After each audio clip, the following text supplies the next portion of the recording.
Coucou, hello hello les artistes, donc on se retrouve ici pour une petite vidéo qui va concerner la réalisation de la mise en couleur du visage ici, donc du sujet principal de cette illustration. Donc au départ, le but de cette illustration, si vous avez vu la vidéo précédente, était donc de tester sur une illustration concrète les aquarelles Opéra de la gamme Paul Rubens. Vous avez, si vous avez visionné la vidéo, bien sûr, pu constater que j'avais eu quelques petits déboires au niveau du papier qui finalement est un papier un petit peu trop lisse pour ma façon de travailler l'aquarelle. Et j'avais donc prévu normalement de réaliser hop là, le portrait, donc ici, avec des aquarelles de teinte pour la réalisation de portraits. Mais finalement, j'ai refait cette illustration sur un papier aquarelle avec lequel j'ai l'habitude de travailler, donc beaucoup plus épais et plus grainé.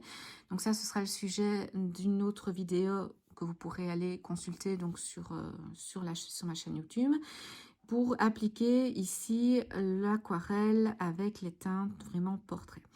Ne voulant pas gâcher cette illustration que j'ai quand même envie d'aller jusqu'au bout et de la tester, de la compléter, je me suis dit que ce serait peut-être l'occasion justement pour vous, éventuellement, de vous proposer un petit tuto avec la mise en couleur de l'effet peau, mais avec des crayons de couleur.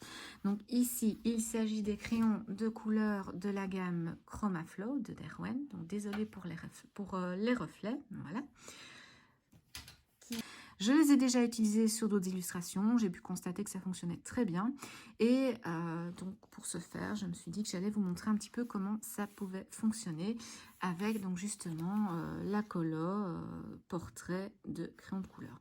Ça peut vous servir donc pour différents projets, hein, sans souci. Ce qu'il faut bien savoir, c'est que contrairement à ce qu'on dit en général d'aller du plus clair au plus foncé, ici, pour réaliser la mise en couleur d'un portrait au crayon de couleur, c'est l'inverse. On va donc en réalité partir du plus foncé pour aller vers le plus clair. Donc, le plus foncé, vous allez, au plus vous réaliserez des mises en couleur de portraits, au plus vous créerez, dessinerez des portraits, au plus vous vous rendrez compte que le foncé vient vraiment au bord, ici, voilà. Qu'on a une ombre ici qui se fait au niveau du sourcil, de la courbure du nez, de l'arcade sourcilière, de la limite entre le cil et la paupière, un petit peu ici, et donc vraiment dans les interstices ici. Donc du foncé, on va aller vers du clair pour les pommettes. On va également avoir ici un éclat lumineux, du foncé, un petit peu foncé, puis on va repartir avec du clair. Ici, en dessous de la lèvre inférieure, on aura donc du foncé également, du moyen, du clair pour repartir vers du moyen et du foncé. Donc ça, c'est ce qui concerne les grandes lignes donc du placement des ombres et des lumières d'un visage. Tous les éléments d'un visage qui ressortent, donc qui sont en relief, seront toujours plus clairs, puisque ce qui ressort accroche plus vite la lumière que ce qui est plus en retrait. Donc ça, c'est toute une théorie, hein. Il y a bien entendu des théories pratiques pour la mise en valeur, la mise en couleur, donc l'ombrage et la lumière sur les portraits. Mais bon, ici, on va passer l'aspect théorique et passer directement à la pratique. Donc ici, pour la réalisation de la mise en couleur avec les coloris de Derwent, j'ai ici du Burn Sienna, donc le numéro 1900, le Spice en 1910, je ne tourne pas vers le nom, le Brown Sugar en 1860, le Melon en 0410. Alors vous voyez que c'est français, anglais, moi je prononce parfois en français, parfois en anglais.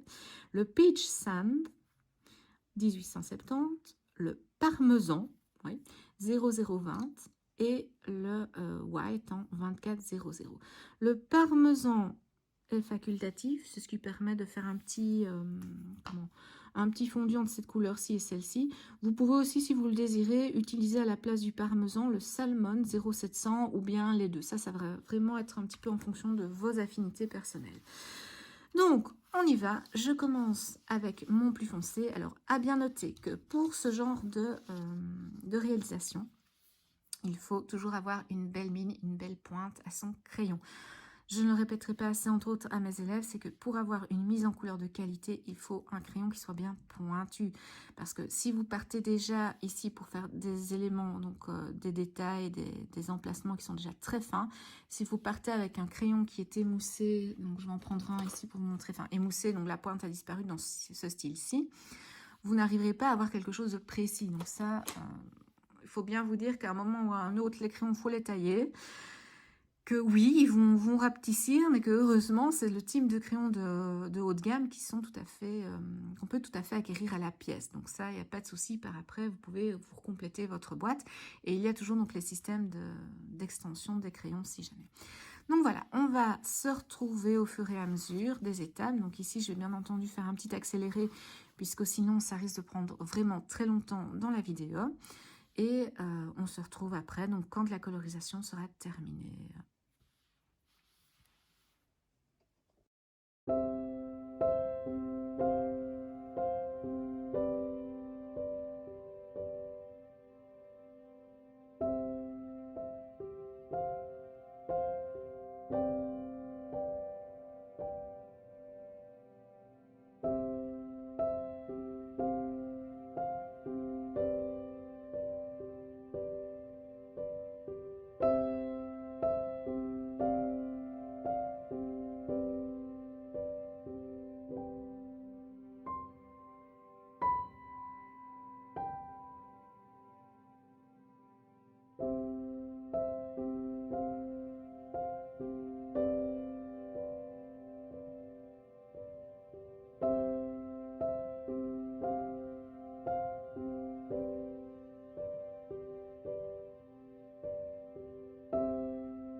Et voilà, donc petit retour après la mise en couleur. Donc comme vous avez pu le constater, j'ai donc commencé par réaliser la mise en couleur du visage.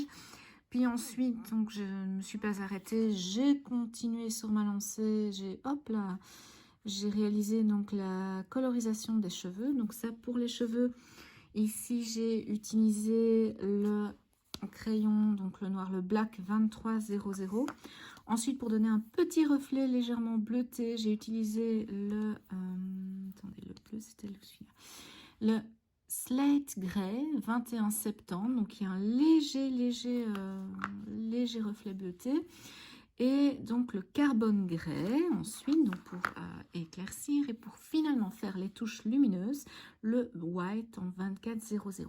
Donc, si vous avez un petit peu regarder comment j'ai réalisé donc la mise en couleur des cheveux pour donner vraiment cet effet de mèche, c'est tout simplement, donc la première chose à faire, c'est de partir du crayon le plus foncé. Donc en l'occurrence ici vous avez donc le noir, en donnant toujours un mouvement de telle façon à ce qu'on puisse imiter le mouvement donc des mèches.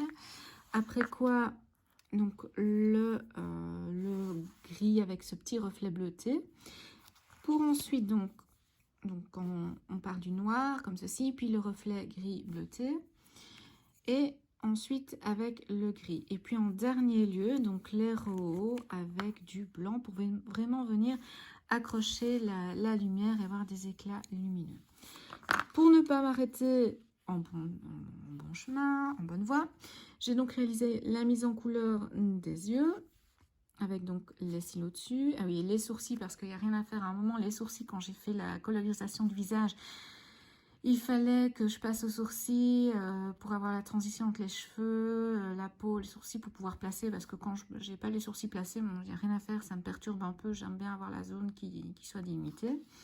Et ensuite, donc, je suis venue, donc, pour rappeler le vert un petit peu émeraude des yeux, je suis venue donc réaliser la boucle d'oreille ici et un certi à la boucle donc, que j'avais réalisée ici à l'aquarelle. Donc, petite note donc pour les Paul Rubens, hein, en écho à la vidéo review des Opéra Paul Rubens, l'intervention de crayon de couleur par-dessus fonctionne très bien. Donc voilà pour la colorisation ici au crayon de couleur, pour la technique d'une colorisation, je veux dire, basique du visage. Bien faire attention quand vous réalisez la mise en couleur, donc ici du visage, que ce soit donc pour le visage, pour le cou, ainsi de suite. Ne jamais appuyer sur votre crayon de couleur, que vous soyez dans la teinte du ton clair, du ton foncé ou du ton moyen. Il s'agit vraiment de rester avec une pression vraiment très légère. Parce que si vous appuyez trop fort dès le début, et puis que vous décélérez la pression, ce qui arrive bien souvent quand on avance dans le travail, parce qu'il n'y a rien à faire si on maintient une certaine pression, à un moment la main elle va vouloir se reposer, donc la pression va diminuer, c'est inconscient, c'est un réflexe quasi. Donc si vous procédez en appuyant puis en retirant la pression, vous allez avoir des démarcations au point de vue des couleurs. Ce qui va vous empêcher de réaliser donc ces jolis fondus qui permettent de réaliser les ombres et les lumières de manière uniforme. Donc maintenant, il existe probablement d'autres techniques. Donc ça, c'est une technique moi, que j'ai acquise en réalisant par essai, erreur, en me documentant, en regardant dans des bouquins, en regardant des vidéos, enfin, voilà. C'est le résultat de mes recherches personnelles. Maintenant, il y a certaines personnes qui vont préférer commencer la colorisation, ou même si vous faites un visage en valeur de gris, hein, mais que ce soit valeur de gris ou en colorisation de valeur colorée. Et il y a des personnes qui vont commencer par le clair. Donc, voilà. Après, ça reste toujours une question de préférence personnelle.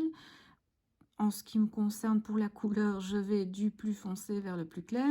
Et quand je travaille en valeur de gris un portrait, je fais l'inverse. Donc, en général, je fais du clair au foncé. Donc, voilà. Moi, ça dépend vraiment de la technique que j'utilise. Et pour l'aquarelle aussi, vous le verrez dans une autre vidéo. En règle générale, quand je fais un portrait à l'aquarelle, bien que je n'en ai pas encore fait beaucoup, je pars du plus clair et je fonce progressivement. Donc, voilà. J'espère que cette vidéo vous aura apporté donc, des astuces techniques et qu'elle vous plaira. N'hésitez pas donc à commenter, à vous abonner en cliquant sur le petit bouton qui apparaîtra ici dans le fond de la vidéo. Et surtout, exercez-vous, continuez, pratiquez. Ne soyez pas déçus du premier résultat parce que de toute manière, on ne peut faire que s'améliorer et apprendre en faisant, en continuant. Il n'y a rien à faire, il n'y a pas de mystère. C'est plus on en fait, plus on évolue, plus on s'améliore. Gardez bien tout ce que vous faites. Ça, c'est ce que je conseille parce que ça va vraiment vous permettre de voir l'évolution. Bon, vous pouvez les garder en photo, dans un carnet ou autre. Et puis amusez-vous aussi surtout parce que je pense que c'est le genre de choses à travers lesquelles on recherche de l'amusement, mais aussi du délassement, de la créativité et surtout du plaisir. Prenez plaisir à ce que vous faites et continuez, ne vous découragez pas, c'est très important. C'est des phases par lesquelles tout le monde passe, mais voilà, continuez, continuez, continuez et persévérez. Si vous avez des questions, si vous avez envie que j'aborde une technique particulière, que je vous parle de certaines astuces au point de vue technique, au point de vue de certains sujets, n'hésitez pas. Donc je vais vraiment essayer d'agrémenter cette chaîne avec différentes techniques, différentes petites vidéos au fur et à mesure. Et j'espère que vous y prendrez plaisir, que vous continuerez à liker, à regarder. Et n'oubliez pas, donc je le redis, abonnez-vous à la petite avec la petite vignette qui va venir se mettre ici en bas de l'écran. Bonne soirée, bonne journée à tous et toutes, quel que soit le moment auquel vous regardez cette vidéo. Et surtout, créez en couleur. Au revoir.